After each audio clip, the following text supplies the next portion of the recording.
Enquête sur les incidents pour les administrateurs scolaires. Introduction et objectifs d'apprentissage. Bienvenue au module web de la SBCI sur l'enquête sur les incidents pour les administrateurs scolaires. Bien qu'il ait été élaboré à titre de soutien complémentaire pour le module web sur la santé et la sécurité de la SBCI, le contenu de ce module électronique est tout aussi pertinent pour les superviseurs d'autres conseils scolaires, comme les superviseurs de garde. À titre de directeur d'école ou de directeur d'école adjoint, vous êtes considéré comme un superviseur en vertu de la Loi sur la santé et la sécurité au travail, LSST. En Ontario, environ 80% de toutes les blessures subies par les conseils scolaires surviennent chez les membres du personnel qui relèvent d'un administrateur scolaire, directeur, directeur adjoint à titre de superviseur. Votre rôle dans une enquête en tant que superviseur est plus que de simplement remplir de la paperasse. L'enquête sur les incidents devrait plutôt porter sur les résultats de l'apprentissage et la prévention d'incidents futurs. Un classeur contenant des exercices facultatifs est offert avec ce module web. Objectif d'apprentissage. Lorsque vous aurez terminé ce module web, vous devriez être en mesure de faire ce qui suit. 1. Comprendre que l'enquête sur un incident implique plus qu'un simple signalement de l'incident. 2. Vous familiariser avec les étapes d'une enquête sur un incident.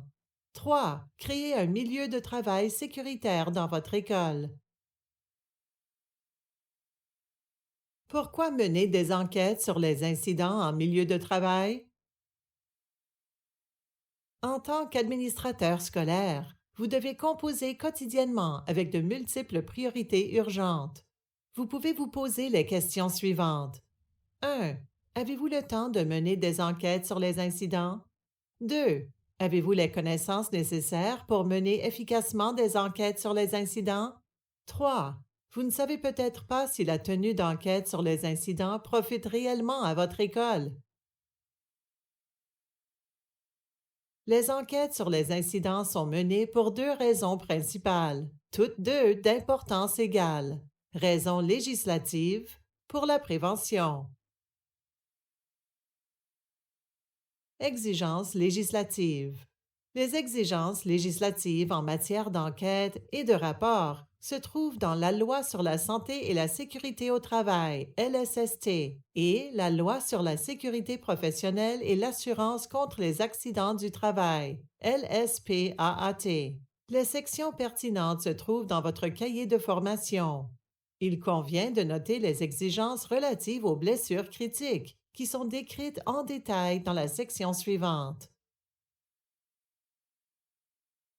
Prévention. L'Association canadienne de normalisation, CSA, dans la norme CSA Z 1005-21, Enquête sur les incidents en milieu de travail, décrit les enquêtes sur les incidents dans le contexte d'un programme d'enquête et de prévention des incidents. L'Association canadienne de normalisation énonce comme principe directeur de cette norme que l'enquête sur les incidents offre la plus grande possibilité d'amélioration lorsqu'elle est utilisée comme outil de prévention et d'apprentissage. Apprendre des enquêtes sur les incidents se traduit non seulement par la prévention de blessures futures du personnel, mais aussi dans un environnement scolaire pour vos élèves et les visiteurs de votre école. Étape des enquêtes sur les incidents. Une enquête sur un incident peut être divisée en trois phases. 1. Enquête préliminaire. 2. Enquête. 3. Post-enquête. Toutes ces étapes sont aussi importantes les unes que les autres.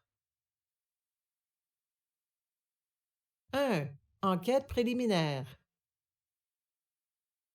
À titre d'administrateur scolaire, la planification d'un incident et de l'enquête qui en résulte implique la familiarisation avec les procédures et les protocoles pertinents du conseil, la compréhension de ce qu'est une blessure grave, ainsi que les procédures et protocoles pertinents du conseil, La création des ressources d'urgence dans votre école, en particulier votre capacité interne pour les soins d'urgence, comme les premiers soins et la RCR. Protocole du conseil.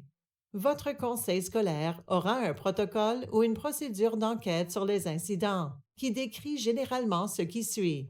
Processus de communication et de notification interne et externe. Détermination et déploiement de ressources supplémentaires au besoin.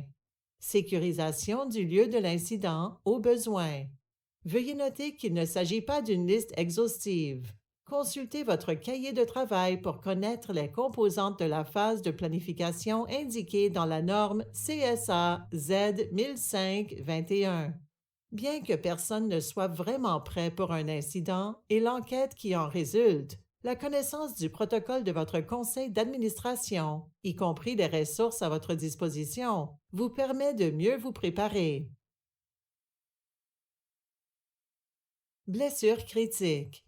Si une personne subit des blessures critiques dans le lieu de travail, un certain nombre de tâches prévues par la loi doivent être effectuées, notamment aviser le MTFDC.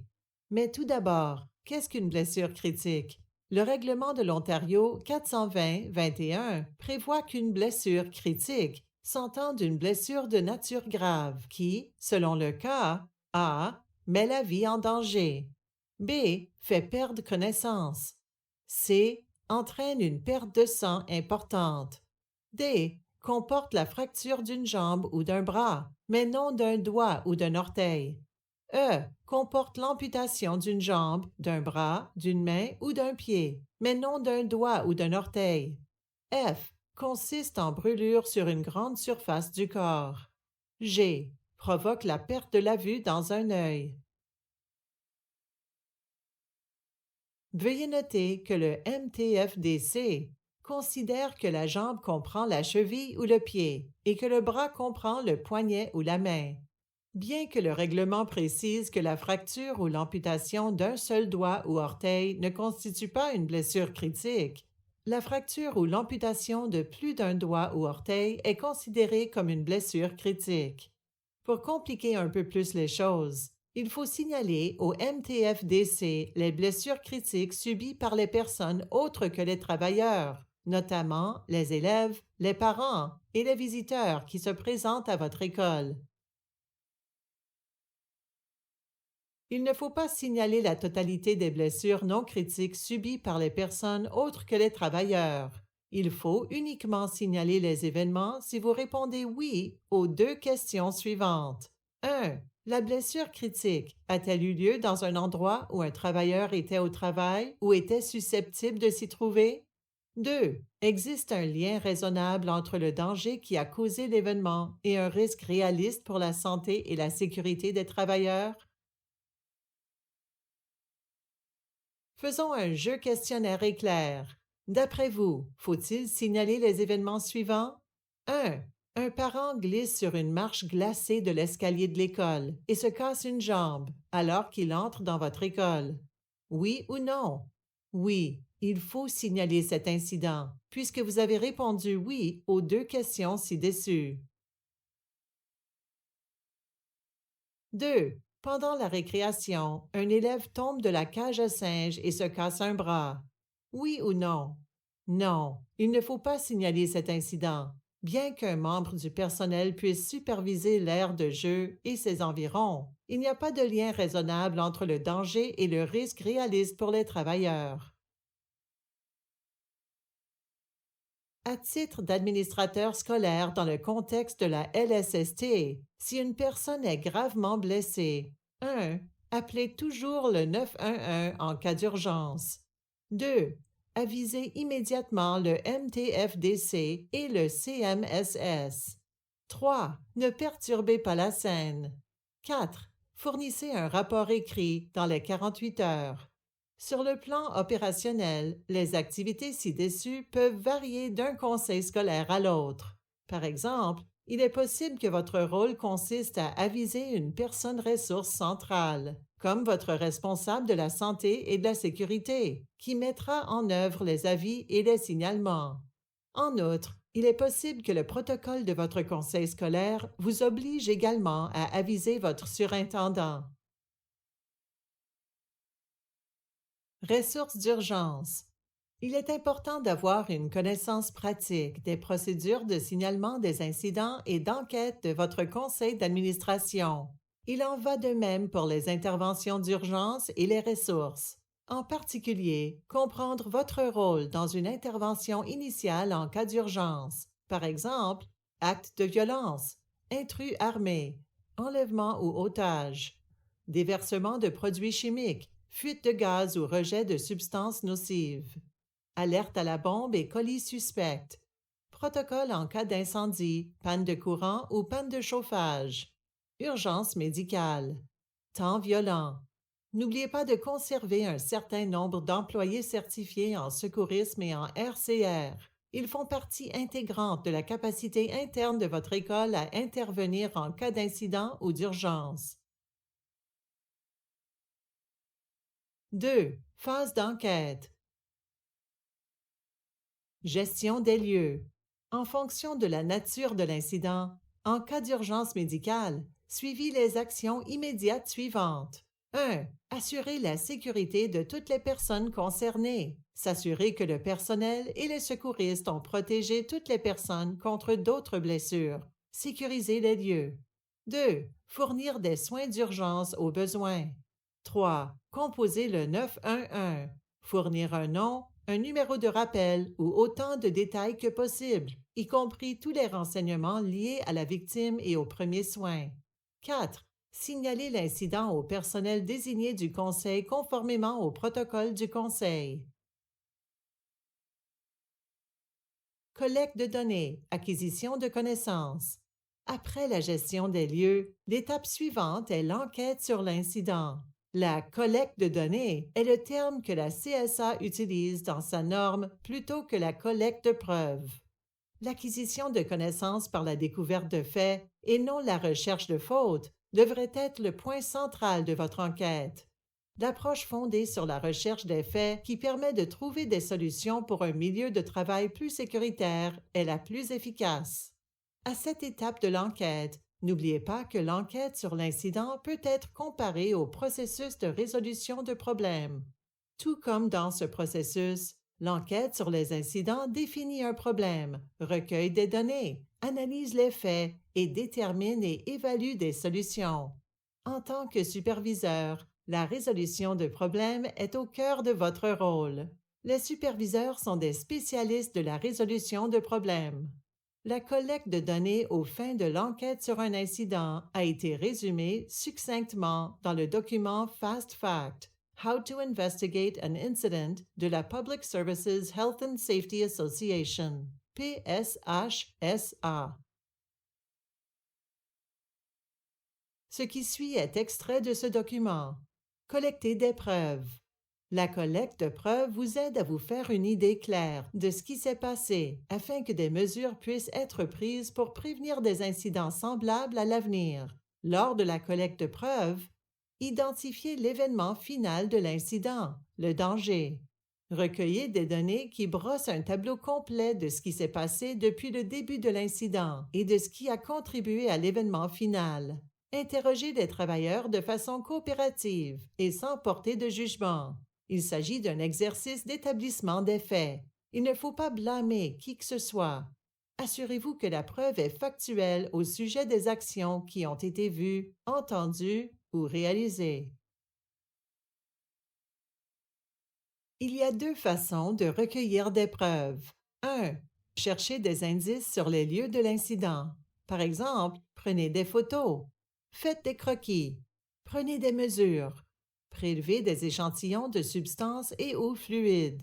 Notez les conditions environnementales, par exemple état des lieux, éclairage, bruit, panneaux ou espaces de travail. Ramassez des objets étrangers ou des pièces d'équipement brisées. Vérifiez les processus et les procédures de travail écrits. 2. Recueillez des renseignements auprès des personnes, par exemple le travailleur blessé, les témoins ou le superviseur. Posez des questions efficaces qui permettent plus que des réponses oui ou non. Soyez objectif. Ne posez pas de questions qui appuient simplement des conclusions prédéterminées. Assurez-vous que l'on demande aux travailleurs s'ils ont des idées sur la façon de contrôler ou d'éliminer le danger. 3. Mettez les éléments de preuve en ordre. Réunissez tous les faits dans l'ordre dans lequel ils se sont produits. Cela vous aidera à dresser un portrait mental de ce qui s'est passé. Assurez-vous d'avoir suffisamment de preuves. Évitez les lacunes d'information et que les preuves sont logiques. Chaque événement interagit avec au moins un autre incident. 3. Phase post-enquête. Analyse. Analysez les connaissances. Il existe multiples théories sur les causes et la façon dont les accidents se produisent, qui nous aident collectivement à analyser les données que nous avons recueillies pour déterminer ce qui s'est passé et, surtout, comment les prévenir. Un examen approfondi de la théorie des accidents dépasse la portée du présent module Web. Vous trouverez un résumé dans votre cahier de formation. Deux éléments de la théorie des accidents sont toutefois essentiels à votre analyse des données. 1. Théorie de la causalité multiple et 2. Séquence des événements. 1. Théorie de la causalité multiple. Ceux qui ont examiné leur cahier de travail se souviendront d'un modèle de causalité précoce des pertes selon lequel, si nous réduisons le nombre d'actes et de conditions non sécuritaires dans nos lieux de travail, nous aurons moins d'incidents. Ce modèle est dépassé. Les incidents sont rarement causés par un seul acte ou une condition, mais plutôt par des actes dangereux, des conditions et d'autres facteurs contributifs. Les facteurs qui peuvent jouer un rôle dans la causalité de l'incident peuvent être classés comme suit. Processus, équipement, matériaux, environnement, personnes. Utilisons une étude de cas pour réfléchir au rôle que ces facteurs pourraient jouer dans un incident. À la mi-août, un enseignant du primaire est allé à l'école pour préparer son babillard pour septembre. Il aurait normalement emprunté l'escabeau de 8 pieds des gardiens pour effectuer de tels travaux, mais le gardien était occupé avec un entrepreneur en construction. L'enseignant a donc grimpé sur une chaise d'un élève. La chaise a glissé sous lui et l'enseignant a subi une grave chute. Examinons les 5 catégories de facteurs contributifs. Processus. L'école ou le conseil scolaire ont-ils un protocole pour le travail à l'intérieur de l'école en dehors des heures normales de travail, en particulier lorsque les entrepreneurs de construction travaillent à l'école? Équipement. Les escabeaux à 2 marches sont-ils faciles d'accès dans toute l'école? Il n'est donc pas nécessaire d'utiliser des échelles plus grandes ou plus lourdes. Matériaux. Ce n'est peut-être pas un facteur contributif dans cet exemple. Environnement. Mauvaise tenue des lieux près du babillard, contamination comme de l'eau sur la surface du sol. Personne. L'enseignant était-il au courant de la disponibilité d'escabeaux à 2 marches dans l'école? 2. Séquence des événements. La séquence des événements, bien qu'elle ne soit pas une théorie de la causalité, est importante pour déterminer comment et pourquoi l'incident s'est produit. Déterminer la séquence chronologique exacte d'un incident peut aider à trouver les causes d'un incident. Considérez l'étude de cas suivante. Un enseignant, affectueusement appelé le lève-tôt, stationnait régulièrement à proximité de l'une des entrées les plus proches de sa classe. Un matin de février, après avoir quitté sa voiture, il a glissé et est tombé sur le passage qu'il empruntait habituellement pour entrer dans l'école. Après enquête, il a été déterminé que l'enseignant arrivait habituellement à l'école tôt, juste après le gardien. Pendant les mois non hivernaux, cela n'a pas créé de difficultés, mais pendant les mois d'hiver, le gardien n'avait pas suffisamment de temps pour nettoyer et épandre du sel ou du sable sur toutes les entrées. La séquence des incidents dans cet exemple a mené à une solution relativement simple pour prévenir les récidives. Les premiers arrivés à l'école doivent utiliser une voie désignée pour entrer dans l'école. une voie que le gardien devait dégager avant les autres. Une fois que les données d'un incident sont recueillies et séquencées, le processus de détermination des facteurs causaux peut commencer. Il existe une variété de processus et d'outils analytiques pour y parvenir. Certains sont décrits dans votre cahier de travail. Une technique connue sous le nom d'approche des 5 pourquoi, qui consiste simplement à demander pourquoi 5 fois, plus ou moins, peut comprendre la cause de l'incident. Utilisons la technique des 5 pourquoi en prenant l'exemple d'un incident sur le terrain de soccer de l'école. Incident. Un membre du personnel frappé par un ballon de soccer causant une commotion cérébrale. Pourquoi le ballon vous a-t-il frappé la tête? J'étais surveillant pendant la récréation et j'ai dû marcher au travers du terrain de soccer pendant une partie. Pourquoi avez-vous dû marcher au travers d'un jeu actif? Il y avait une altercation entre étudiantes de l'autre côté qui semblait s'aggraver. Pourquoi n'avez-vous pas fait le tour du jeu? Je n'ai pas eu le temps en raison de l'escalade du conflit. Pourquoi n'avez-vous pas interrompu le jeu avant d'entrer sur le champ? Les joueurs faisaient beaucoup de bruit et je ne pensais pas qu'on m'entendrait. Solution possible. Utilisez un sifflet ou un autre dispositif de signalisation pour permettre aux élèves d'interrompre l'activité lorsqu'on leur en donne l'ordre. Faire part des attentes positives sur le terrain de jeu. Mettre en œuvre une supervision active. Recommandations. Élaborer des mesures correctives. Utilisons ce que nous avons appris et appliquons-le à une étude de cas d'un incident de type glissade, trébuchement et chute. Les incidents de type glissade, trébuchement et chute sont la cause la plus fréquente de blessures pour les conseils scolaires de l'Ontario, ont les conséquences les plus graves et la majorité se produisent pendant les mois d'hiver. Une tempête hivernale du début de novembre en a pris plusieurs au dépourvu. Un nouvel entrepreneur en déneigement avait déneigé le stationnement avant le début de l'école, mais il n'avait pas empilé la neige dans la zone désignée. La matinée était chaude et ensoleillée, ce qui a entraîné la fonte de la neige, qui s'est retrouvée dans l'entrée. Il y avait beaucoup d'eau sur le plancher de l'entrée, bien après la fin du tapis d'entrée. Plus tard dans l'après-midi, le temps s'est couvert et il y a eu un gel soudain. L'eau, qui s'était déversée du tas de neige fondante sur le stationnement, s'est rapidement transformée en glace. Il y a eu une blessure de type glissade, trébuchement et chute dans l'entrée le matin et dans le stationnement l'après-midi.